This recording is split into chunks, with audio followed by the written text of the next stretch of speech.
pasado sábado, asasinada no seu coche en Lugo, logo de recibir 56 coiteladas. O asasinato de Tatiana non pode ser considerado como un máis dunha longa lista de feminicidios. É o segundo do ano 2016 en Galiza, mais debería ser o último. Non podemos asumir a cotidianeidade dos asasinatos machistas.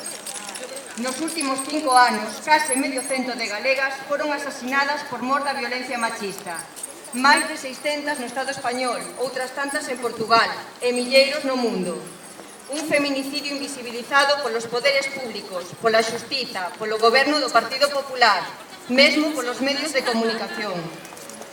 Estas vidas non teñen o mesmo peso, a mesma importancia, nen a mesma resposta que de tratarse de outro tipo de terrorismo. As nosas mortas son mortas de segunda, porque ese é o lugar que a sociedade nos depara ás mulleres hoxe. Non hai comparecencias pola vía de urxencias dos presidentes do Goberno da Xunta de Galiza, nin do Estado español, tan só ocupan minutos de silencio institucional. Rituais periódicos asumidos xa por unhas institucións que apenas se ocupan do problema ata que teñen que organizar protocolo mediante eses minutos de silencio que nos adican. Son tantos os asasinatos que a sociedade está insensibilizada. Asume de xeito normalizado un novo caso de terrorismo machista sen ligar, e aí os medios teñen moita responsabilidade. Sen ligar uns casos con relación a outros. E aí, repito, os medios teñen moita responsabilidade. Permanecendo aínda o discurso dos ciúmes, a mala relación ou os problemas de parella como fío condutor e ignorando o problema. Vivimos nunha sociedade na que as mulleres temos asignado un papel secundario. Somos discriminadas e a nosa vida ten menos valor. E se non rachamos esa lógica, nunca acabaremos coa violencia machista. Mais unha vez denunciamos o tratamento informativo que determinados medios de comunicación fan dos asasinatos, empregando termos obsoletos como crime paixonal, no canto de identificar o machismo como o motor da violencia patriarcal. Hai medios que fan un relato dos feitos rezumante de racismo, un senegalés pouco integrado cos seus, ou un musulmán pouco integrado na comunidade senegalesa. A nacionalidade, a religión ou a cor da pel do asasino é irrelevante. Se revisamos a nucia de crimes machistas do pasado ano na Galiza, comprobaremos que foron cometidos por galegos, incluso cando as vítimas eran brasileiras ou portuguesas. Daquela non se eludiu a súa religión, mas enfatizábase que eran persoas normais, das que ninguén sospeitaba, integradas na comunidade.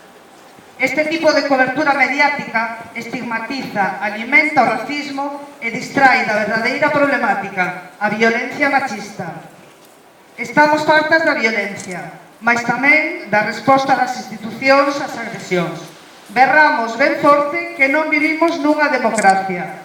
Mentres este sistema patriarcal non se erradique, este sistema que se perpetúa baixo a premisa de que non somos donas de nós, que somos propiedade dos homes, nin haberá democracia, nin pode haber igualdade real. Estamos unha vez máis aquí porque queremos mudar unha situación insostível para as mulleres e porque forma parte da nosa responsabilidade. Queremos visibilizar o noso rexeitamento, que toda a sociedade entenda que é a nosa vida a que está en perigo. Que non lle pertencemos a ninguén, que podo ser eu a próxima, que podes ser ti, a túa filla, a túa nai ou a túa veciña. E que non imos ficar caladas, non imos guardar minutos de silencio polas vítimas. Imos a ir á rúa ao día seguinte de sair publicado na prensa escrita un asesinato por mor da violencia machista. Farémolo todos os días que fagan falta, exixindo xustiza, loitando pola igualdade e polo respecto, contra os valores patriarcais que perpetúan e consolidan na sociedade esta violencia sexista que nos asasina. E hoxe, ademais, berramos que non consentiremos crimes machistas, mais que tampouco aturaremos que se utilicen os crimes das mulleres para sementar o odio e o racismo. Contra o colonialismo, contra o racismo, contra o capitalismo e o machismo. Construímos un mundo en liberdade no que todas podamos vivir libres de violencias, de todas as violencias.